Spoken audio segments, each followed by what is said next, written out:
Je suis Stacy Brice Mouelebouka, conservateur directeur du Parc national de Luango.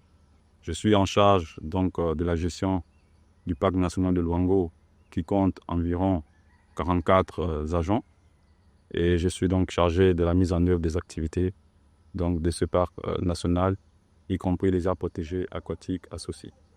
Donc, dans le parc national de Luango, la gestion du parc s'est faite conformément au plan de gestion qui intègre 5 programmes.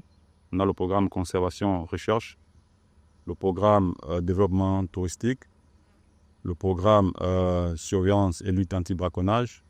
On a le programme implication des communautés locales.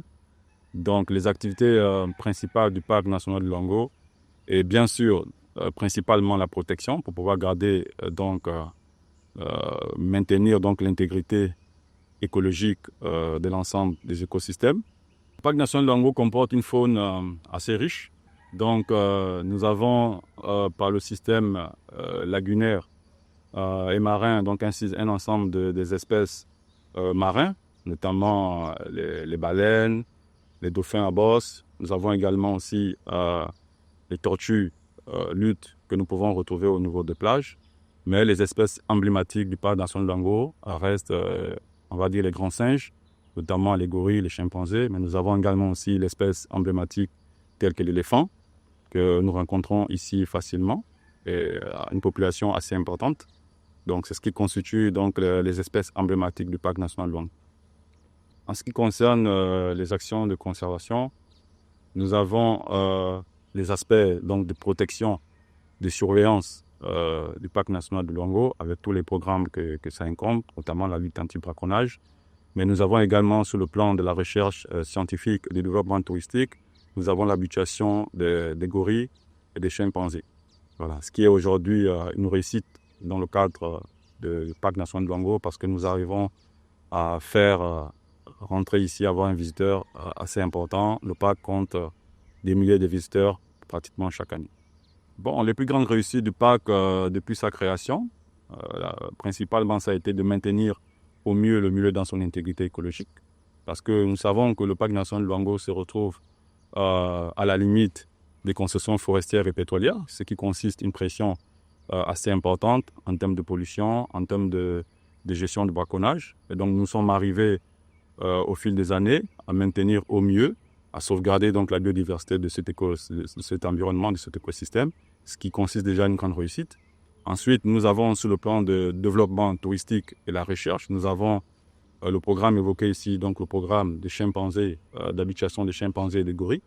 Avec les gorilles, aujourd'hui, nous arrivons à approcher les gorilles de très près, notamment de 3 à 5 mètres, ce qui est une très grande réussite. Et nous avons le programme des chimpanzés qui est en train de se poursuivre avec des résultats qui sont promoteurs. Donc ça consiste, ça peut constituer principalement des grandes réussites, des grands succès du parc national de Luango. L'avenir de ce parc, nous pourrons dire que il est positif, il s'annonce avec des challenges aussi importants parce que le potentiel de biodiversité que constitue ce parc, aujourd'hui, les challenges en termes de perspective, en termes d'avenir, c'est de développer une économie verte autour du parc national de Luango. Nous parlons ici du tourisme où nous avons déjà un certain nombre de touristes, de visiteurs qui arrivent chaque année, mais nous savons que potentiellement, ce chiffre peut accroître encore au fil des années. Donc ici, oui, le challenge déjà en termes de perspective, c'est de continuer à faire la promotion du tourisme, mais éventuellement de développer le tourisme scientifique qui pourrait nous faire venir un autre type de tourisme au niveau du parc national de Luango.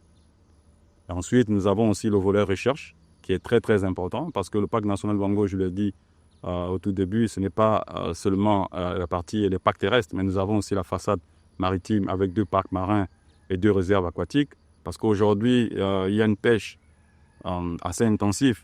Il y a une pêche assez intensive, notamment avec les chalutiers au niveau de l'arge du parc marin et des réserves, mais également il y a une surpêche au niveau de la lagune, que ce soit de la lagune de Ndougou ou de la lagune d'Iguela. Et donc ces aspects-là doivent nous amener à mettre en place un certain nombre de programmes de recherche pour pouvoir garantir à ce que les générations futures puissent continuer à bénéficier des ressources halieutiques. Donc oui, en termes de perspective, nous sommes positifs et nous avons le soutien les plus hautes autorités du pays. Un certain nombre de mesures sont prises actuellement pour que non seulement nous puissions continuer à conserver donc la place qui est la nôtre, notamment le Gabon en ce qui concerne la protection de la biodiversité, mais nous savons également aussi qu'il y a possibilité d'accroître ce potentiel touristique qui est là et qui est évident que nous pouvons tous apercevoir. Dans le cadre du développement de l'économie verte, l'objet est aussi de pouvoir avoir un impact positif, un impact économique donc auprès de populations, auprès des communautés locales qui vivent à l'intérieur du parc et aux alentours du parc national Bellevangue.